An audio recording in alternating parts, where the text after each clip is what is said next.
আমার বেডরুম পরিষ্কার করতে গিয়ে বাবা মায়ের দুজনেরই হাতে পড়ে যায় আরশিলের লেখা একটা চিঠি আর একখানা ছবি, যেটা কিনা আমি খুব সাবধানে আমার একটা বইয়ের ভাঁজে রেখে দিয়েছিলাম। নবম শ্রেণীতে পড়ি আমি তখন। স্কুল থেকে বাসায় ফিরেই দরজা দিয়ে আব্বু আম্মুর রুমে ঢুকতে যাব মাত্র, আম্মু হ্যাঁচকা টান দিয়ে আমাকে আমার রুমে নিয়ে গেলেন। কিছুটা অবাক হলাম আমি, আম্মু এইভাবে আমাকে টেনে নিয়ে আমার রুমে নিয়ে আসলেন কেন? মনে মনে এটাই ভাবছি। কি হয়েছে আম্মু, এইভাবে টেনে নিয়ে আসলে কেন আমাকে? কি হয়েছে না? তোর আব্বু ওই রুমে শোয়া, তাই তোকে টেনে নিয়ে আসে এই রুমে, যাতে তোর বাবার মুখোমুখি না হতে হয় তোকে। মানে কি? আব্বুর মুখোমুখি হলে কি হবে? কি হবে তাই না? এত বড় আকাম কইরা এমন ভাব ধরছি যেন ভাজা মাছটা উল্টে খেতে জানিস না। আমি তো কিছুই বুঝতেছি না আম্মু, কি হয়েছে খুলে বলবে তো? আমরা ভেবেছি আমাদের মেয়ে ছোটই আছে, অথচ না, আমাদের মেয়ে তো বহুত বড় হয়ে গেছে, শিয়ানা হয়ে গেছে। কি হয়েছে সোজাসুজি বললে কি হয়? আজ তোর বাবা আর আমি সব রুম পরিষ্কার করি, সাফ সাফাই করি। তো যখন তোর রুম পরিষ্কার করার জন্য তোর রুমে যাই, তখন আমি তোর পড়ার টেবিল গোছাতে গিয়ে একটা বই হাতে নিয়ে ঝাড়া দেই, আর তখনই একটা প্রেমপত্র আর একটা ছবির নিচে পড়ে যায়, আর তোর বাবা সেটা পায়। কবে থেকে এসব চলছে শুনি? পড়াশোনা বাদ দিয়ে এখন প্রেম লীলা শুরু করছো না? তোর আব্বু তোকে সামনে পেলে টুকরো টুকরো করে কেটে ফেলবে, তাই তোকে এইভাবে টেনে নিয়ে এসেছি। আম্মুর কথা শুনে ভয়ে আমার আত্মা উড়ে গেছে। আব্বু খুব রাগী মানুষ, আর শেষমেশ কিনা আব্বুর হাতে পড়লেই চিঠি। আব্বু আজ বাসায় কী করে? দোকানে যায়নি? না যায়নি, না গিয়েই ভালো হয়েছে, নইলে তো তোর এই ছেলে পাকা কাহিনী আর আমরা জানতে পারতাম না। কবে থেকে সম্পর্ক এই ছেলের সাথে তোর? কতদিনের রিলেশন? সত্যি সত্যি বল আমাকে, নইলে তোর বাবাকে আমি ঠান্ডা করব, শান্ত করব, বুঝাবো তোকে যেন কিছু না বলে। কিন্তু তুই যদি সত্যি না বলিস তাহলে কিন্তু আজ তোর রক্ষা নেই। আজ আমি যখন স্কুল থেকে বাসায় ফিরছিলাম, বান্ধবীরা মিলে খুব হাসাহাসি করতে করতে ফিরছিলাম। আম্মু ছোটোবেলা থেকেই বেশি হাসলে বলতেন, এত বেশি হাসিস না, বেশি হাসলে কাঁদতে হয়। আম্মুর কথাটাই আজ সত্যি হয়ে গেল। আম্মুকে কাঁদতে কাঁদতে বলতে লাগলাম, আম্মু বিশ্বাস করো, আমাদের কোনো রিলেশন নেই। তাহলে ওই প্রেমপত্র, ছবি, এসব কি উড়ে উড়ে তোর বইয়ে এলো? তুই জানিস এই ছেলের বাবা মা কত পাজি? ওর বড় ভাইয়ের বউকে কত জ্বালায় ওর বাবা মা, আসতেও দেয় না বেচারিকে বিয়ের পর থেকে। আর শেষমেশ এই ছেলের সাথে তুই? আম্মু বিশ্বাস করো, একদম সত্যি বলছি আমি, আমার সাথে আরশিলের কোনো সম্পর্ক নেই। ও আমাকে গত কালো চিঠিটা আর ছবিটা দিয়েছে, আর আমি নিয়েই বইয়ে রেখে দিয়েছি। সত্যি বলছিস? হ্যাঁ আম্মু সত্যি। তাহলে আমার কথা মন দিয়ে শোন, ভুল করে ওই ছেলের সাথে আর যোগাযোগ করবি না। ও কিছু দিলে নিবি না, নইলে তোর বাবা তোকে কী যে করবে তা বুঝতেও পারবি না। ঠিক আছে আম্মু, এবার যা, ড্রেস চেঞ্জ করে নে, হাত মুখ ধুয়ে নে, আমি খাবার এই রুমে দিয়ে যাচ্ছি, কয়েকদিন বাবার সামনে যাবি না। আচ্ছা আম্মু। আমি কাঁদতে কাঁদতে ড্রেস চেঞ্জ করে গোসল করে নিলাম। প্রেম না হতে এত কাহিনী, আর প্রেম হলে না জানি কি হতো। আমার বান্ধবীরা সহ সবাই প্রেম করে, ওরা তো বলে প্রেম ভালোবাসা কত মধুর। আর আমি একটা প্রেমপত্র পেয়ে বুঝে গেলাম প্রেম ভালোবাসা আসলে কত ঝাল। কানে ধরলাম, জীবনে প্রেম ভালোবাসার ধারে কাছে যাব না। আম্মু খাবার দিল, আমি খেয়ে লক্ষ্মী মেয়ের মতো পড়তে বসে গেলাম, আর মনে মনে দোয়া পড়তে লাগলাম আব্বু যেন কোনোভাবেই আমাকে না ডাকেন। কেটে গেল 3 দিন। 3 দিন পর হঠাৎ আব্বুর মুখোমুখি হয়ে গেলাম। আব্বুর চোখের দিকে তাকাতে দেখি আব্বুর চোখ টকটকে লাল হয়ে আছে। ভয়ে আমার জান যায়, আব্বু কি এখনই আমাকে একটা থাপ্পড় মেরে বসবে? সেজন্য কি এত রেগে আছেন? আর তাই কি তার চোখ এমন লাল হয়ে আছে? ভাবতে না ভাবতে কাঁপতে কাঁপতে আব্বুকে বললাম, আব্বু আপনার চোখে কি হয়েছে? আব্বু স্বাভাবিকভাবে উত্তর দিল, চোখে সাবান লেগে গেছে গোসলের সময়, তাই লাল হয়ে গেছে আর জ্বলছে। সাবানটা কি ডেট ওভারই ছিল নাকি? নইলে এমন হবার তো কথা না।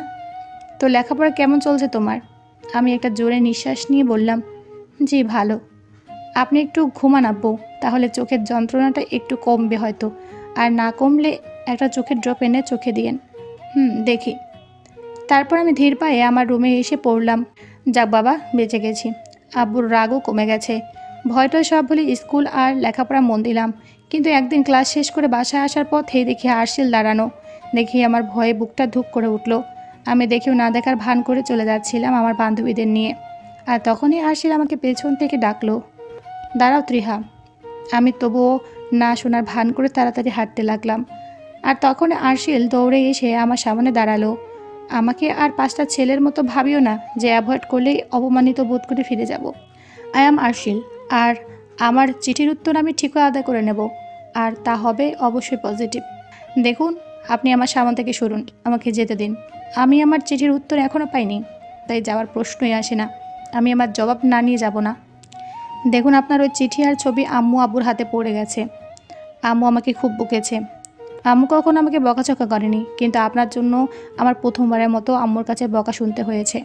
চিঠি আর ছবিটা কই এখন তাহলে? আম্মু চুলোয় পড়েছে। কি? হ্যাঁ, তুমি তো নিশ্চয়ই পড়ার আগে চিঠিটা পড়েছিলে। তাহলে এখন উত্তর দাও। আচ্ছা, আপনি আমার উত্তর পেলেই তো চলে যাবেন। তাহলে ঠিক আছে, শুনুন উত্তর। আমার পক্ষে আপনাকে ভালোবাসা সম্ভব না, কারণ আমার পরিবার কোনো দিন মানবে না। আর সেই রিলেশন করে কী লাভ, যে রিলেশনে কোনো ভবিষ্যৎ নেই। তাই প্লিজ আমার সামনে থেকে সরে যান, আর কখনো আমার সামনে আসবেন না। কিন্তু আমি যে তোমাকে চাই, তা যে কোনো কিছুর বিনিময়ে হলেও সম্ভব না, বললাম তো। তাহলে এটাই তোমার শেষ কথা? হ্যাঁ, কিন্তু আমি এত সহজে হার মানার পাত্র নই। যা সম্ভব না তার জন্য কেন এমন করছেন? আরশিল আমার কথা শুনতে নারাজ। ও জোর করে ওর মানিব্যাগ থেকে একটা ছবি বের করে আমার হাতে দিল। ও বলল, এই ছবি না নিলে ও যাবে না। তাই বাধ্য হয়ে ছবিটা আমার নিতে হলো। ছবিটা প্রতিদিন ঘুমানোর সময় আর ঘুম ভাঙার পর দেখবে, কেমন? আমি 7 দিন পর আবার আসবো। এর মধ্যে যদি আমার জন্য তোমার মনে ভালোবাসার অনুভূতি তৈরি না হয়, তাহলে আমি কোনো দিন তোমার সামনে আসবো না। ওই দিনই হবে আমার শেষ জ্বালাতন। আসি, ভালো থেকো।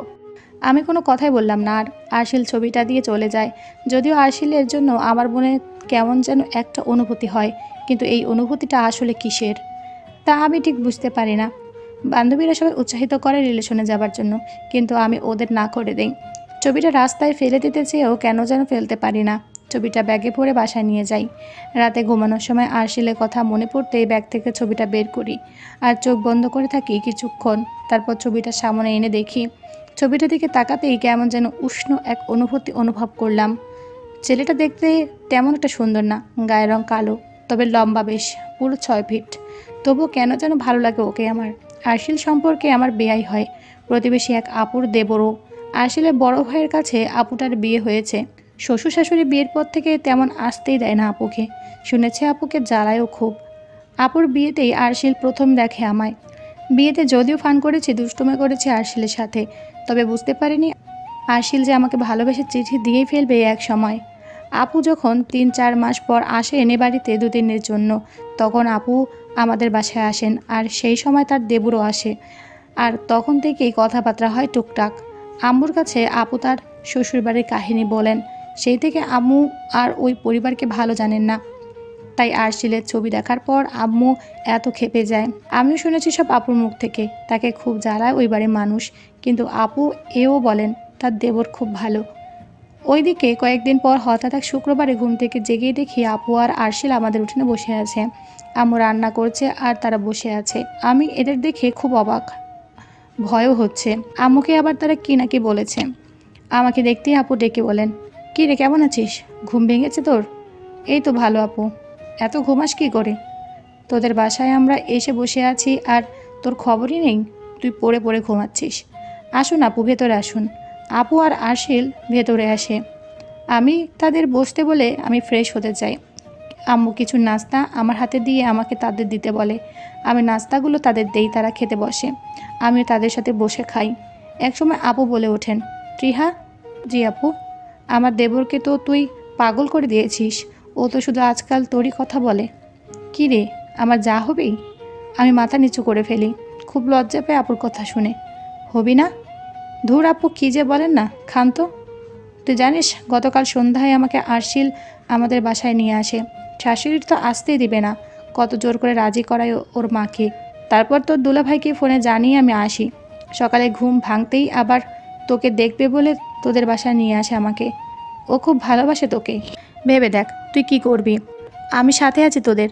কিন্তু আব্বু আম্মু, তারা তো রাজি হবে না। ওটা পরে আমি আর তোর দুলাভাই দেখব। আপুর কথা বিশ্বাস পেলাম।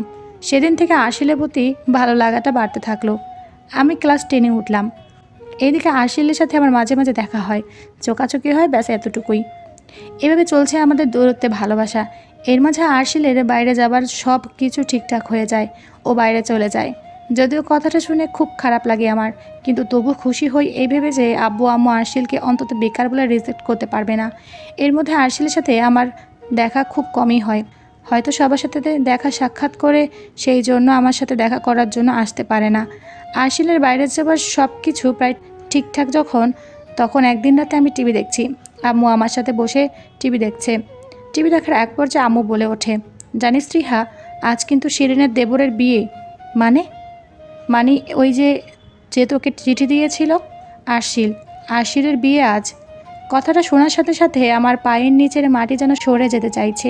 বুকের ভিতর তীব্র এক ব্যথা অনুভব হতে লাগলো। এ কী করে সম্ভব? আম্মু কি বলছো এগুলো? আরশিল কীভাবে অন্য কাউকে বিয়ে করে? আম্মু কি সত্যি বলছে নাকি আমার মন পরীক্ষার জন্য মিথ্যা কথা বলছে? চোখ থেকে দরদর করে পানি পড়তে লাগলো আমার। আম্মুর মুখে কথাটা শোনার পর সেই আঘাতটা পেয়েছি, এমন আঘাত আমি সারা জীবনেও পাইনি। সারা রাত ঘুমহীন কাটলো আমার। পরের দিন শিরিন আপুদের বাসায় গিয়ে শিরিন আপুর মায়ের কাছ থেকে আপুর মোবাইল নাম্বার নিলাম। তারপর বাসায় এসেই আম্মুর ফোন থেকে ফোন দিলাম তাকে। আপু ফোন রিসিভ করতে আমি কাঁদতে লাগলাম। আম্মু এসব কী বললো আপু? আসছিলেন নাকি?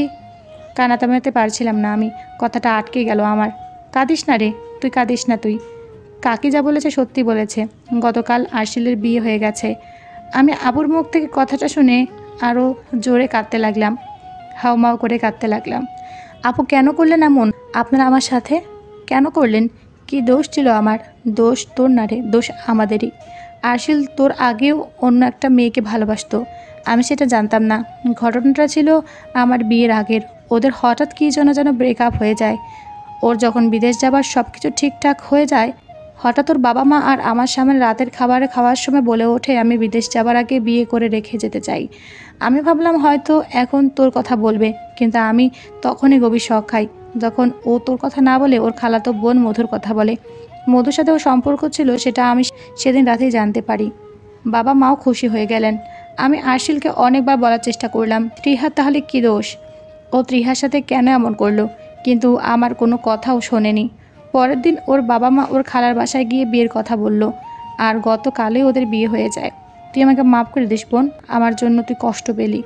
আমি কাঁদতে কাঁদতে ফোন রেখে দিলাম, সহ্য করতে পারছিলাম না আপুর কথাগুলো। এরপর দেখতে দেখতে কেটে গেল 2টা বছর। আমি আরশিলের কথা 2 বছরে একটা দিনের জন্য ভুলিনি। জীবন কারো জন্য থেমে থাকে না, এটা ঠিক, কিন্তু কিছু ক্ষত রয়ে যায় হৃদয়ে। হঠাৎ শিরিনাপুর ভাইয়ের বিয়ে ঠিক হয়, আমরা সবাই বিয়েতে যাই। আচমকা কে যেন আমার হাত টেনে ধরে। আমি ফিরে তাকাতেই দেখি আরশিল। আপনি? হাত ছাড়ুন আমার। এভাবে অসভ্যর মতো একটা পরনারীর হাত ধরতে লজ্জা করে না? ত্রিহা প্লিজ, আমাকে যা খুশি বলো, কিন্তু আমাকে কিছু বলার একটু সুযোগ দাও। 2 বছর পর কিছু বলার সুযোগ? কি বলতে চান শুনি? ত্রিহা প্লিজ একটু এদিকে এসো। আসলাম, বলুন এবার কি বলতে চান? ত্রিহা, আমি তোমার কাছে হাত জোর করে ক্ষমা চাইছি, আমার ভুল হয়ে গেছে। তারপর? আসলে মধু আমার প্রথম ভালোবাসা ছিল, আমাদের অনেক দিনের রিলেশন ছিল, কিন্তু হঠাৎ একদিন ও ব্রেকআপ করে চলে যায়। আর এরপর তুমি আমার জীবনে আসো, তোমাকে আমি ভালোবেসে ফেলি। যখন আমার বাইরে যাওয়ার সব কিছু ঠিকঠাক হয়ে যায় তখন মধু আমার সাথে এসে দেখা করে। যেহেতু আমার কাজিন, তাই বাসায় আসতে ওর কোনো সমস্যা হয়নি। এসেই খুব কান্নাকাটি করে, ক্ষমা চায় আমার কাছে। আমি ওকে ফিরিয়ে দিতে পারিনি। তোমাকে আমি ভালোবেসেছি সত্যি, কিন্তু মধু আমার প্রথম ভালোবাসা ছিল বলে আমি ওর প্রতি উইক হয়ে যাই আর ওকে ক্ষমা করে দিয়ে বিয়ে করে ফেলি। আর ও নিজেও এটা চেয়েছিল বাইরে যাবার আগে যেন আমি ওকে বিয়ে করে রেখে যাই। প্লিজ আমাকে ক্ষমা করে দাও, আমি মানছি আমি তোমার অপরাধী, কিন্তু ক্ষমা করে দাও আমাকে প্লিজ, দয়া করে ক্ষমা করো আমায়। সবাই বুঝলাম, ক্ষমা করে দিলাম, এভাবে কাঁদতে হবে না। সত্যি কথা কি জানেন, আসলে আপনি আমাকে কোনোদিন সত্যিকারে ভালোই বাসেননি। আমি ছিলাম আপনার দ্বিতীয় এক অপশনাল অপশন মাত্র, আর এটাই সত্যি। যান, ক্ষমা করে দিয়েছি আমি আপনাকে, বউকে নিয়ে সুখী হন। বউ কোথায় পাবো? মানে? মধু আমাকে ছেড়ে চলে গেছে। কোথায়? আমি বাইরে যাবার 1 বছর পরেই মালিক আমাকে দেশে পাঠিয়ে দেয়। আর আমি আসার পর থেকে মধুর সাথে প্রতিদিন ঝগড়া লেগে থাকতো। একবার যে ও আমাকে জানিয়ে দিল ও কোনো বেকার ছেলের সাথে ঘর করবে না, রাগ করে বাবার বাড়িও চলে গেল, আর ফিরে এলো না। অনেকবার ফিরিয়ে আনার চেষ্টা করেছে, আসেনি। আর কিছুদিন পর ডিভোর্স পেপার পাঠিয়ে এক বয়স্ক ধনী ব্যক্তিকে বিয়ে করে নিল। তারপর বুঝেছি আমি কেন ও আমার জীবনে আবার ব্যাক করেছিল, আর কেনই বা চলে গেল। আসলে ও আমাকে কোনোদিন ভালোবাসেনি, যদি বাসতো তাহলে আমার দুঃসময় এভাবে ফেলে চলে যেত না। ত্রিহা, আমরা কি আবার এক হতে পারি না? একটা আবার ভেবে দেখবে। একটা কথা কি জানেন, আমরা প্রতারকদেরকে ছেড়ে দিলে কি হবে? প্রকৃতি কখনোই তাদের ছাড় দেয় না, হিসেবটা ঠিক বুঝিয়ে দেয়। ভালো থাকুন। দয়া করে আমার সামনে আর কোনো দিন আসবেন না। আমি আরশিলকে ফেলে রেখে সামনে আগালাম।